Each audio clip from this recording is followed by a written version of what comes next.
terlalu banyak drakornya, terlalu banyak sinetronnya. Sinetron yang kita lihat. Mestinya kan pertarungan gagasan, mestinya pertarungan ide, bukan pertarungan perasaan. Ini adalah pertandingan antar anggota keluarga sendiri, antar sesama anak bangsa, yang sama-sama ingin membangun negara kita Indonesia. Politik rasa sinetron. Sindiran ini disampaikan Presiden Jokowi di perayaan hari ulang tahun ke-59 Partai Golkar awal pekan ini.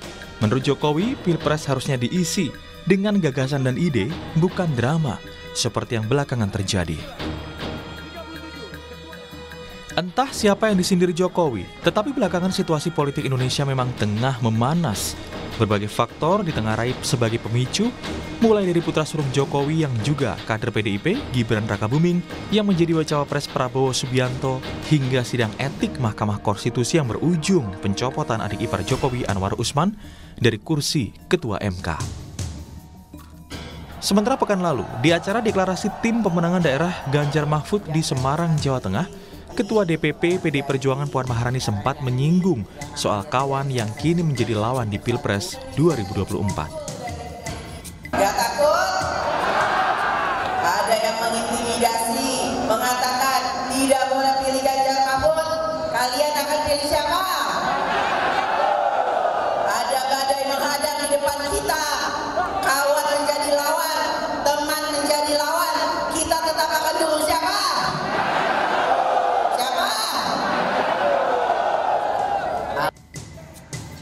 Sindiran Jokowi soal politik rasa sinetron ditanggapi pula oleh kandidat di Pilpres 2024. Ganjar Pranowo setuju, sementara Prabowo menilai persaingan di Pilpres tidak akan bertahan lama karena perdamaian akan datang saat pemilu usai. Semua orang bisa berkomentar apapun dan saya lebih suka dengan gagasan. Saya setuju dengan politik gagasan, maka demokrasi mesti kita dudukkan dalam porsinya sehingga cara-cara yang kira-kira tidak pas ya jangan dipakai.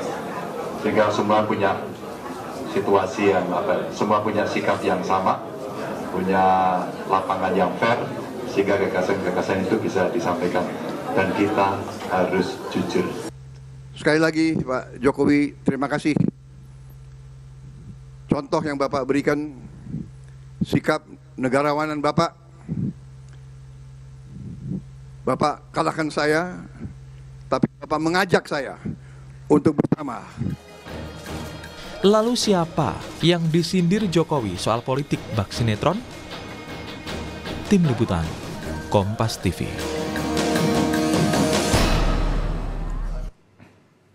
Politik bak sinetron, itulah komentar Presiden Joko Widodo saat menanggapi situasi politik terkini jelang Pilpres 2024. Berbagai peristiwa belakangan ini memang memicu situasi politik di Indonesia memanas.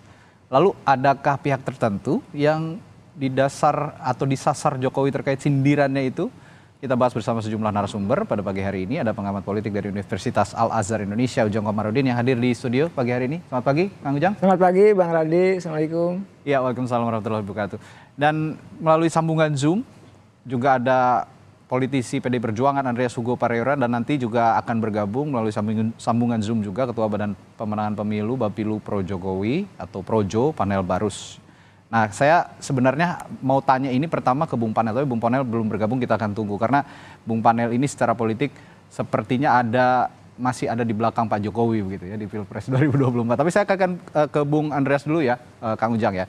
Bung Andreas, tadi Mbak Puan sebagai Ketua DPP bidang politik begitu di depan massa PDI Perjuangan itu mengatakan saat sekarang ini ada kawan yang jadi lawan. Ini memang tujuannya ditujukan kepada Pak Jokowi atau gimana nih, Bang Andreas? Ya, saya kira itu bisa ditafsirkan sendirilah. Okay. Tapi gini, soal ini politik rasa-rasa ini kan. Ya. Ya, saya kira itu kalau kita mengatakan seperti itu, seolah-olah kita menyindir rakyat ini gitu. Dalam arti apa? Apakah rakyat ini tidak punya perasaan? masyarakat ini apakah semua ini robot gitu melihat berbagai kejadian politik yang terjadi saat ini gitu kan, bahwa kemudian ada orang merasa kecewa, ada orang merasa tertipu, atau ada yang merasa dikhianati. Nah itulah rakyat. Dan kalau pemimpin menyampaikan seperti ini, ya seolah-olah pemimpin ini tidak punya rasa, tidak punya perasaan terhadap apa yang dirasakan oleh rakyat gitu. Nah ini kan bahaya sebenarnya. Kalau sudah tidak punya rasa lagi terhadap apa yang dirasakan oleh rakyat. Dan ini kejadian-kejadian yang kita alami hari-hari ini gitu. Bahwa kalau partai kita melaksanakan ya pemilu ini dengan ya berbagai macam aturan yang sudah ada, dengan skenario-skenario aturan yang sudah ada, dan kita mengikuti peraturan itu gitu. Tapi kan yang membuat drama siapa? Yang kemudian yang membuat sinetron siapa yang menulis skenario politik menuju kepada pemilu ini? Siapa pelaku? Siapa aktor-aktornya? Nah saya kira hal-hal seperti itulah yang harus kita lihat lah gitu. Bahwa salah satu drama yang ada terjadi dalam politik Indonesia hari ini itu apa yang kita saksikan di Mahkamah Konstitusi, satu episode. Nah ke depan masih ada episode lain gitu, yang harus kita perhatikan juga gitu. Sekarang misalnya orang curiga, ini gimana ke depan, rasa curiga kan terhadap apakah pemerintah akan melakukan intervensi terhadap proses politik yang ada ini gitu. Pemilu nanti ini kan banyak hal yang kemudian menjadi pertanyaan-pertanyaan publik yang seharusnya ini berlangsung secara demokratis, langsung, umum, bebas, rahasia, jurdil, masyarakat melaksanakannya dengan gembira. Tapi kan orang jadi curiga, tiba-tiba ada polisi datang ke kantor partai. Tiba-tiba hanya karena ada pemimpin datang, bendera-bendera diturunkan. Nah ini kan fakta-fakta yang ada yang kemudian dirasakan oleh masyarakat. Apakah pemimpin tidak merasakan ini? Jadi Bung Andre, Anda mau mengatakan sebenarnya yang merasa tersindir itu bukan PDI Perjuangan, tapi pemilihnya Pak Jokowi begitu, yang selama 2 periode memilih Pak Jokowi, yang sekarang dibuat bingung begitu kira-kira? Saya kira masyarakat Indonesia ini dengan berbagai macam perasaan itu muncul ekspresi di dalam berbagai macam apa yang mereka munculkan, misalnya di media sosial. Nah itulah ekspresi dari masyarakat, karena masyarakat hanya bisa melakukan itu gitu. Dan ya kalau Anda menyindir masyarakat, ya saya khawatir sekali gitu, bahwa seolah-olah pemimpin ini tidak punya rasa terhadap apa yang dirasakan oleh masyarakat. Akumulasi perasaan ini kan berbahaya gitu. Terutama rasa curiga.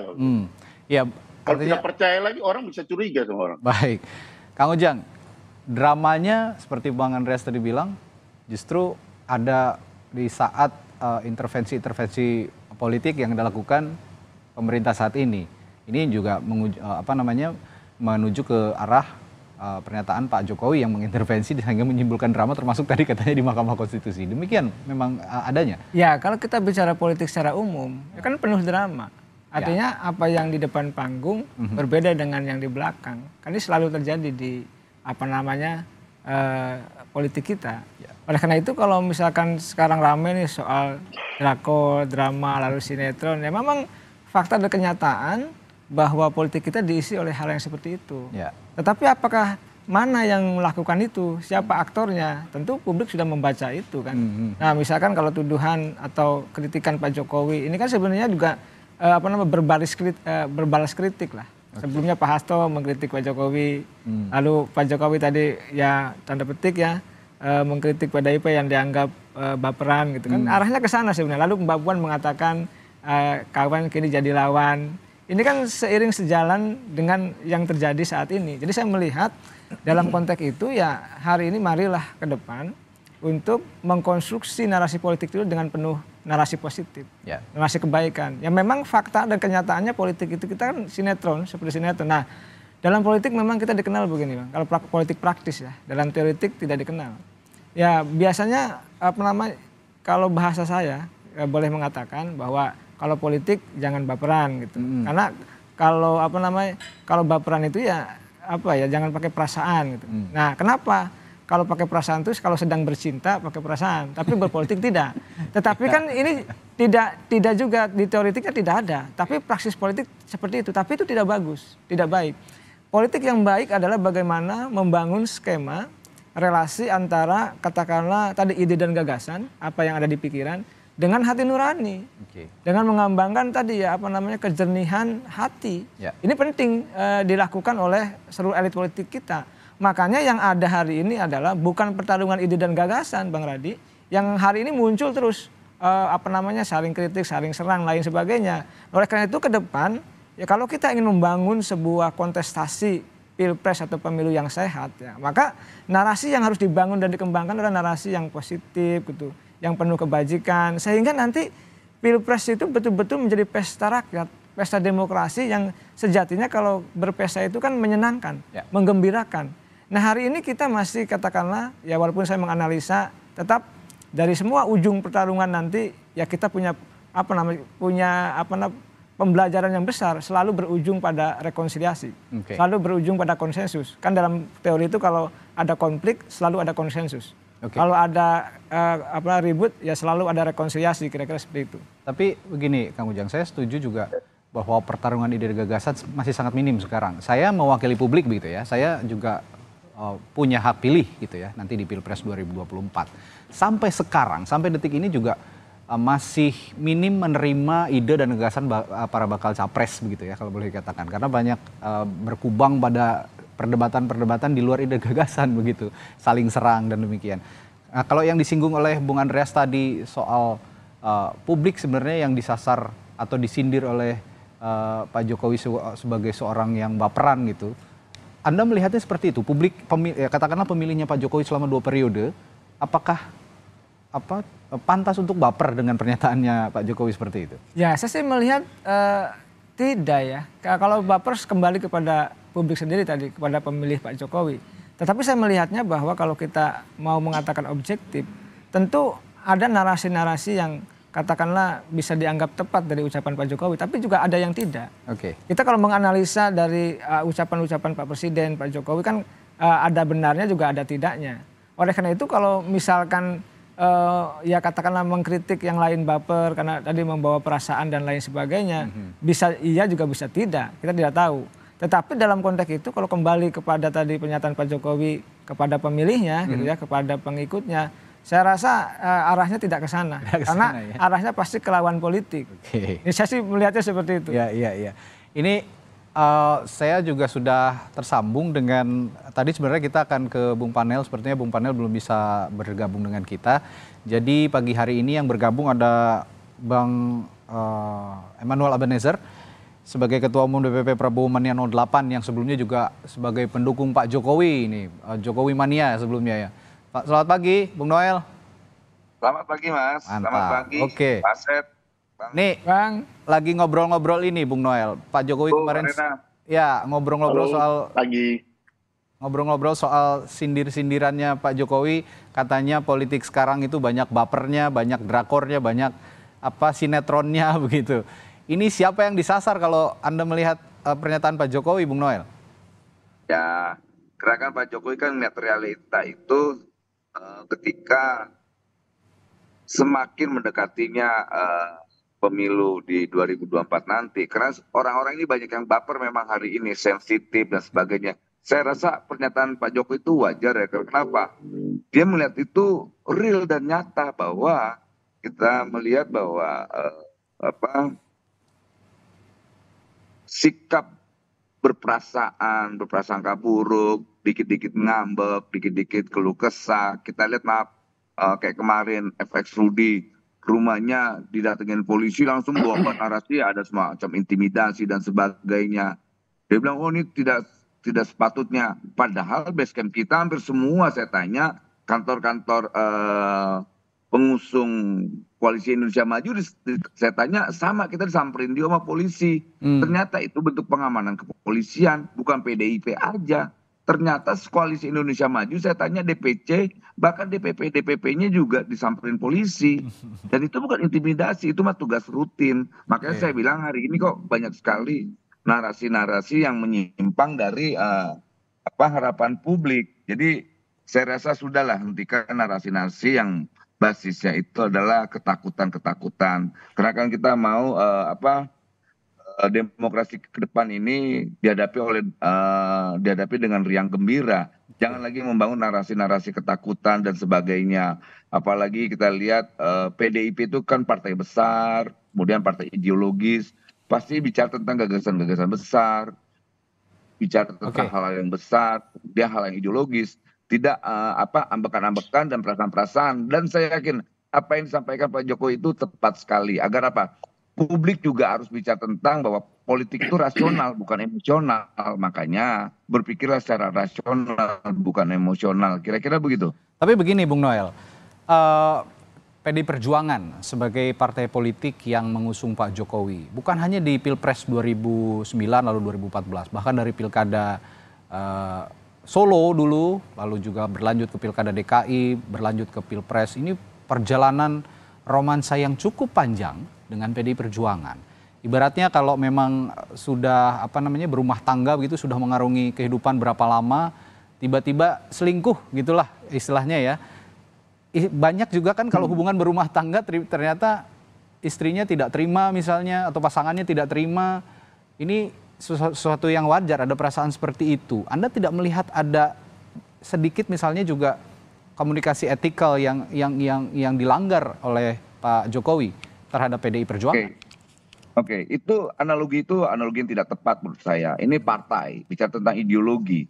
Dan saya melihat apa yang dilakukan Jokowi tidak ada ideologi yang dilanggar. Kedua, tidak ada juga semangat perjuangan yang juga dilanggar. Makanya saya coba menyanggah soal analogi itu. Ini bukan persoalan rumah tangga, ini persoalan ideologi. Ideologi perjuangan, jadi tidak bisa disamakan dengan apa yang tadi diargumentasikan Bung soal soal pernikahan dan sebagainya. Tidak ada. Jadi gini, jangan juga kita melihat kemarin ini kok PDIP sebagai partai besar, partai ideologis, kok jadi hitung-hitungan perjuangan. Jadi kan pernah ini dia pernah. Tak usah ngomong begitu. Malah membuat publik melihatnya jadi aneh. Kok partai besar ngomongnya kayak kanak-kanak ya? Kok partai ideologis ngomongnya hal yang tidak ideologis? Sudah ngomong hal ideologis, kami tetap kuat pada prinsip ideologi kami. Karena kami partai besar, kami akan bicara hal-hal yang besar. Itu dong partai besar. Bukan kayak begini, ini dia mengkhianati, ini aduh. Makanya Pak Jokowi kaget, makanya wajar pernyataan Pak Jokowi, jangan baperan, jangan drakor gitu loh. Kayak gitulah. Bang Andreas, kalau mau berjuang bersama-sama, jangan hitung-hitungan dong, katanya Bung Noel begitu. Gimana nih Bang Andreas? Betul, persis. Ya, yang hitung-hitungan itu saya kira semua orang bisa melihat gitu. Itu kan fakta. Tidak perlu diomongin pun orang tahu gitu kan. Tapi kembali pada bagaimana pemimpin melihat hal. Karena bagaimanapun politik itu dalam faktanya, dalam realitanya ada aspek rasionalitas dan ada aspek emosional yang harus kita jaga bersama gitu. Ini saya lihat dari sudut pemimpin gitu. Kalau pemimpin sudah sampai menyepelekan hal seperti itu, seolah dia melihat bahwa manusia itu adalah objek yang soalnya tidak perlu pakai bicara soal rasa gitu. Dan ini berbahaya. Kenapa? Karena ungkapan perasaan itu adalah ekspresi yang ada di masyarakat. Ada rasa kecewa, ada rasa marah. Dan idealnya adalah kita bicara soal bagaimana rasionalisasi politik itu gitu. Bagaimana menjelaskan secara rasional. Saya setuju gitu. Dan itu yang harus kita lakukan gitu. Tapi rakyat punya hak terhadap apa yang dia rasakan. Nah, kita punya aturan main gitu. Dalam hal proses politik demokrasi dengan pemilu yang sehat, jurdil. Tapi kalau ada yang menciptakan drama-drama di dalam politik ini, di dalam pemilu ini, nah itu yang berbahaya. Nah, kita kan lihat bagaimana perjalanan drama-drama politik ini gitu. Sejak mulai kita bicara soal selesai pemilu tahun 2019, menjalankan proses pemerintahan ini, sudah ada yang bicara soal merubah jadi 3 periode. Kemudian tambah 2-3 tahun masa jabatan. Dan semua kalau dirujuk, ini adalah bagian-bagian dari drama politik yang keluar dari skenario konstitusi yang seharusnya kita laksanakan gitu. Dan itu kalau pemimpin tidak melihat hal-hal seperti itu, ini kan berbahaya. Kemudian kita lihat bagaimana yang itu tadi yang saya katakan, peristiwa di Mahkamah Konstitusi itu adalah satu bagian episode drama yang merupakan keluar dari skenario konstitusi. Dan itu juga dilihat oleh rakyat. Kalau pemimpin kemudian menyepelekan apa yang dilihat oleh rakyat, ini berbahaya. Saya kira Bung Noel kan pernah mengalami ini. Kita tahu bagaimana tahun 97 itu pelaksanaan pemilu dan Soeharto menang pada waktu itu dengan drama politik yang skenario semua orang mendukung gitu. Hanya 1 tahun kemudian oleh orang-orang yang sama dia diturunkan gitu. Ya, Kang Ujang, ini tadi Bung Andreas mengatakan dalam politik juga harus rasional gitu ya. Meskipun tadi Bung Noel bilang kalau mau berjuang jangan hitung-hitungan. Nah, saya bertanya begini, kalau Bung Noel tadi mengatakan demikian, lalu Bung Andreas mengatakan demikian, bagaimana seharusnya kedua belah pihak bersikap saat ini ketika memang saat ini Jokowi berseberangan dengan PDI Perjuangan dan mengatakan bahwa ada sejumlah kalangan termasuk mungkin disasarnya ke PDI Perjuangan ini terlalu banyak drama, tapi ini polemik dan pembicaraan atau narasi yang sepertinya tidak akan habis kalau memang tidak ditengahi begitu ya. Ada seseorang atau ada sikap yang bisa menengahi semua ini. Bagaimana keduanya harus bersikap? Kedua belah pihak bersikap agar pemilu ini tetap atau pilpres ini tetap on the track yang tadi kita harapkan sama-sama memunculkan ide dan gagasan. Tapi Kang Ujang nanti setelah jeda ya kita jawab bareng-bareng. Pertanyaan saya nanti setelah jeda seperti itu dan Sapa Indonesia Pagi akan segera kembali sesaat lagi, tetap bersama kami.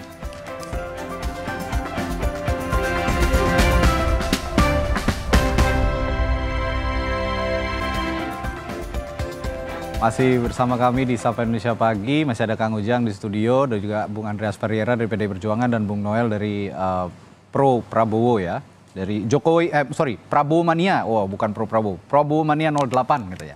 Sekarang tadi saya akan bertanya kepada Kang Ujang, tadi sebelum jeda sudah sempat saya singgung juga. Sebenarnya apa sih analogi yang pas untuk menggambarkan kondisi saat ini? Ketika Bung Noel tadi mengatakan kalau mau berjuang jangan hitung-hitungan, tapi Bung Andreas juga mengatakan politik itu harus rasional. Dan mereka bagaimana harusnya bersikap untuk mengakhiri jangan sampai polemik ini berkepanjangan gitu Bang? Ya, kalau saya sih melihat dulu Pak Jokowi dengan PDIP bersatu. Ya. Lalu di tengah jalan ya sedikit naik turun hubungannya panas adem, lalu pisah ranjang. Nah, sekarang udah cerai. Nah, dalam konteks itu tentu butuh kebesaran jiwa dari Pak Jokowi, dari PDIP. Kenapa? Kebesaran jiwa dan jiwa kenegarawanan harus tumbuh muncul. Maka saya selalu mengingatkan bahwa ya Pak Jokowi termasuk Bu Mega dan PDIP tentu ingin menunjukkan kepada publik bahwa beliau-beliau adalah memiliki sifat kenegarawanan itu. Apa? Artinya semua ucapannya, termasuk ide dan gagasannya dan tindakannya itu mencerminkan kepentingan masyarakat bangsa dan negara. Nah kalau itu yang dipegang, maka ya mohon maaf ya saling sindir, saling serang itu bisa dihindari. Ya memang kalau pertarungan politik, kompetisi politik tidak bisa menghindari hal-hal yang seperti itu pasti. Tetapi kan paling tidak diminimalisir. Sehingga harapan kita ingin membangun narasi tadi ya pertarungan ide dan gagasan itu muncul. Kenapa? Kalau misalkan saling sindir saja hanya berkutat pada persoalan itu. Tetapi tidak meningkatkan derajat dan kualitas pemilu sendiri. Nah derajat kualitas pemilu itu ya dibangun konstruksi pertarungan ide dan gagasan itu. Bukan tarung saling sindir dan menyerang. Oleh karena itu ya saya meyakini ya Pak Jokowi dan Bu Megawati PDIP ya punya pengalaman panjang. Ya sekencang apapun pertarungan itu, perbedaan dukungan, ya perbedaan poros, perbedaan kepentingan, tetapi ya tidak menghilangkan untuk tetap menjaga persatuan dan kesatuan. Tetap untuk menjaga bahwa kualitas demokrasi harus kita jaga, kualitas pemilu juga harus kita jaga. Kenapa? Pemilu hari ini adalah legacy bagi Pak Jokowi. Jadi kalau misalkan pemilunya tidak berjalan dengan netral, tidak dengan baik, maka kembali ke Pak Jokowi. Jadi saya meyakini Pak Jokowi juga akan melakukan hal yang terbaik, PDIP juga akan melakukan hal yang terbaik. Nah kalau ini dilakukan, tadi walaupun sudah bercerai katakanlah ya, tapi sama-sama kepentingannya adalah menjaga bangsa ini, mempersatukan bangsa, mempersatukan masyarakat. Itu yang harus kita jaga. Seperti juga kita tahu waktu pemilu 2019 polarisasinya begitu kuat begitu ya. Pada endingnya juga happy ending gitu kan. Jadi ada rekonsiliasi yang bisa berjalan bersama begitu. Akhirnya menjalankan negara ini bersama-sama dari kubu yang menang dan juga kubu yang kalah begitu kira-kira. Tapi kalau narasi ini sendiri dibangun oleh seorang presiden begitu, menurut Anda akan bisa terjadi rekonsiliasi seperti itu? Saya meyakini ya, elit kita punya kebesaran jiwa itu. Punya keinginan yang sama untuk bisa berkompetisi, walaupun nanti ujungnya konflik, tapi selalu ada jalannya. Ya jalannya apa? Ada konsensus, atau yang kita sebut rekonsiliasi. Nah ini kita selalu akan menemukan bentuk jalannya itu. Jadi sekencang apapun pertarungannya nanti, termasuk 2019 yang lalu, buktinya masih tetap dalam bingkai Pancasila, masih dalam bingkai NKRI. Nah, pertarungan hari ini katakanlah kalau kita lihat sudut pandangnya ya, antara Pak Jokowi di satu sisi dan di sisi yang lain katakanlah PDIP, tetap saja ke depan itu saya meyakini bahwa dengan kejiwa besaran mereka semua, beliau-beliau semua, termasuk jiwa kenegarawanan, ini tetap akan bersatu. Karena kita dinaungi dalam rumah besar Pancasila itu. Jadi sekencang apapun perbedaan, pisah ranjang dan cerai itu, tetapi jiwa mereka adalah jiwa patriot bangsa yang ingin tetap bangsa ini bersatu. Saya meyakini itu. Baik. Ini narasi yang positif sekali sebenarnya dari Kang Ujang tadi memunculkan bahwa keyakinan dari Pak Jokowi maupun juga dari PDI Perjuangan akan sama-sama punya jiwa yang besar begitu ya, Kang Ujang. Tapi dari PDIP saat ini Bung Andreas, kita ketahui Bu Megawati juga ya, Ibu Mega itu sebagai seorang presiden dulu dan sekarang Ketua Umum PDI Perjuangan. Ini akan juga dibangun oleh partai jiwa besar untuk akhirnya polemik ini disudahi, kita konsentrasi untuk pemenangan Pilpres begitu dengan ide dan gagasan, kira-kira begitu. Bung Andreas bagaimana?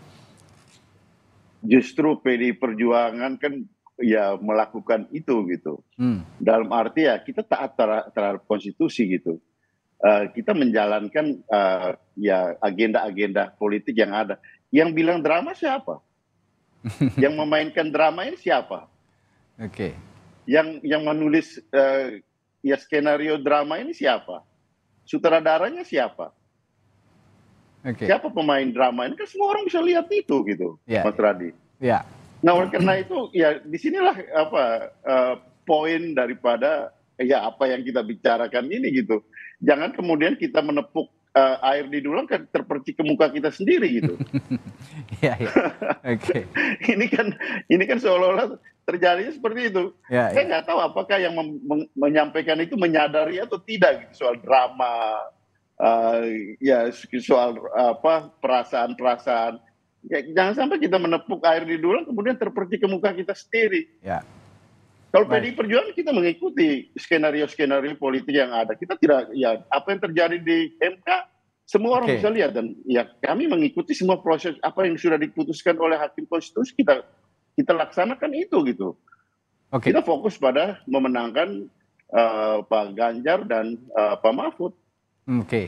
Ya, saya ke Bung Noel. Bung Noel, dramanya menurut Bung Andreas itu dimulai di Mahkamah Konstitusi. Saya yakin arahnya ketika Gibran Raka Buming Raka lolos menjadi bakal calon wakil presiden ketika Mahkamah Konstitusi merubah Undang-Undang Pemilu, meloloskan syarat batas usia capres, syarat minimal ya, batas usia capres cawapres. Respons Anda, Bung Noel?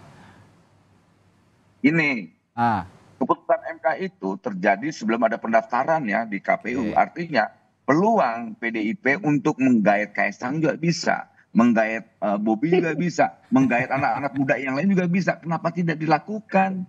Kan kesempatannya sama, berlaku untuk Mas Ganjar, berlaku juga untuk Mas Anies. Saya jujur aja, saya merasa kaget ketika PDIP coba ada semacam resistensi terhadap pimpinan kaum muda. Ingat, Pak Jokowi itu selalu melakukan terobosan-terobosan yang yang cakupan berpikir kita ini tidak nyampai. Saya melihat bahwa anaknya itu menjadi pionir untuk pemilihan kaum muda. Gibran itu adalah harapan untuk saya. Walaupun ada problem, masalah ketika kawan-kawan menolak keputusan MK saat itu. Tapi kan itu berlaku untuk siapapun. Bisa untuk Mas Ganjar untuk memilih Kaisang. Kenapa itu tidak dilakukan? Gitu loh. Kita nggak mau drama. Kita nggak mau drama.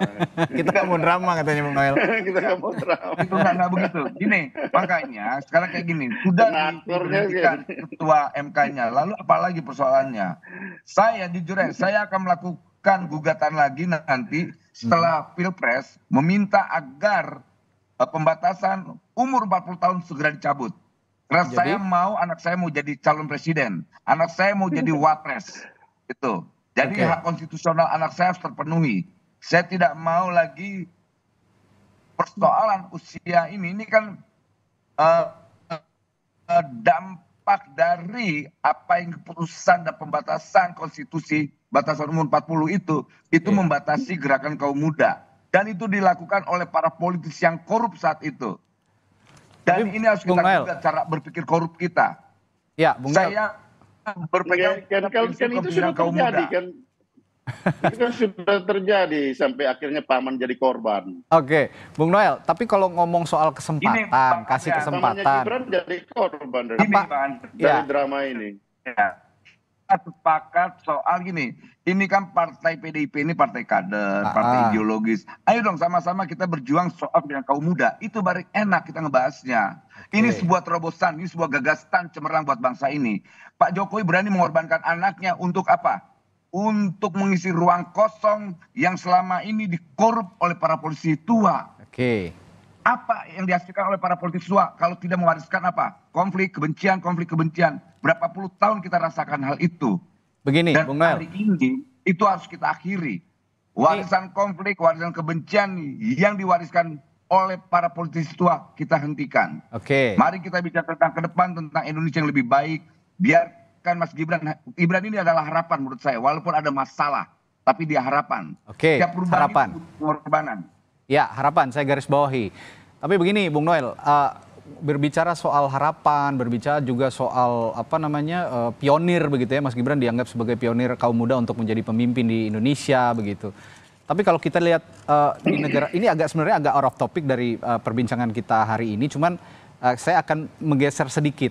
Kita bicara soal pemimpin muda di dunia begitu. Kalau track recordnya di dunia itu kan melalui jenjang yang memang kita bisa saksikan bersama dari A sampai Z begitu ya.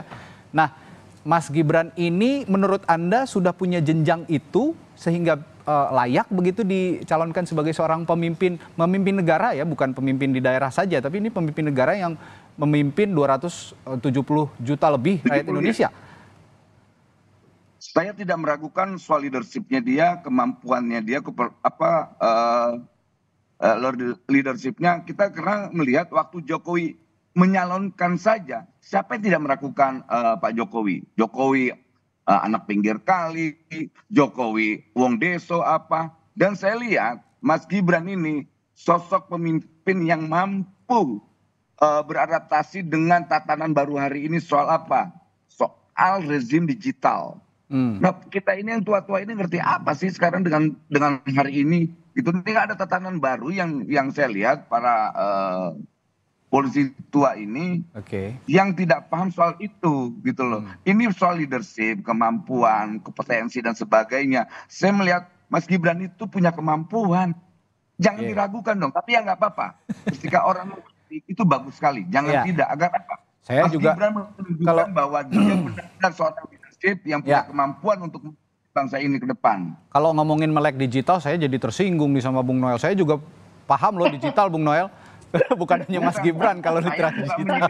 Bukan menjadi tapi para politisi tua. Banyak yang paham soal digital, apalagi Gen Z dan milenial sekarang. Termasuk Pak Prabowo ya. Ya, termasuk Pak Prabowo. Ya. Saya kan mengkritik siapapun. Gitu Oke, Bung Andreas, itu narasi atau argumentasi dari Bung Noel soal Mas Gibran sudah layak lah begitu ya katanya. Nah, kalau PDI Perjuangan sendiri dikatakan kaderisasinya juga untuk kaum muda masih terhambat. Apa respons Anda soal ini? Oh banyak kaum muda yang jadi pemimpin di PDI Perjuangan, cuma ya melalui jenjang pasti. Yang siap jadi Dan pemimpin Mas negara begitu ya Bung Andreas kira-kira? Mas Ganjar itu kan orang muda kan, Oke. tapi dia melalui proses jenjang karir yang panjang dan disiapkan dari bawah. Sehingga siap gitu ya untuk memimpin. Apa kurangnya beliau 2 periode jadi anggota DPR, gubernur, kemudian di partai dari tahun 90-an. Begitupun juga dengan Pak Jokowi dulu kan, meskipun dia dari daerah, tapi dia melalui suatu jenjang proses politik yang panjang. Baik. Dan itulah kaderisasi yang ada di partai. Baik. Partai itu kan gunanya adalah, salah satu fungsi dari partai itu adalah kaderisasi politik. Dan itu yang kami lakukan. Makanya saya bilang tadi, PDI Perjuangan itu menjalankan proses politik ini dengan taat pada aturan dan konstitusi. Yang membuat drama ini siapa? Nah ini kan pertanyaan paling besar. Siapa yang menjadi sutradara dari drama ini? Siapa yang menjadi pemain dari drama ini? Kan semua orang bisa lihat gitu kan. Baik. Siapa yang menulis skenario drama yang keluar dari alur konstitusi yang kemudian mengakibatkan korban pamannya Gibran di Mahkamah Konstitusi? Kan itu kan kelihatan semuanya.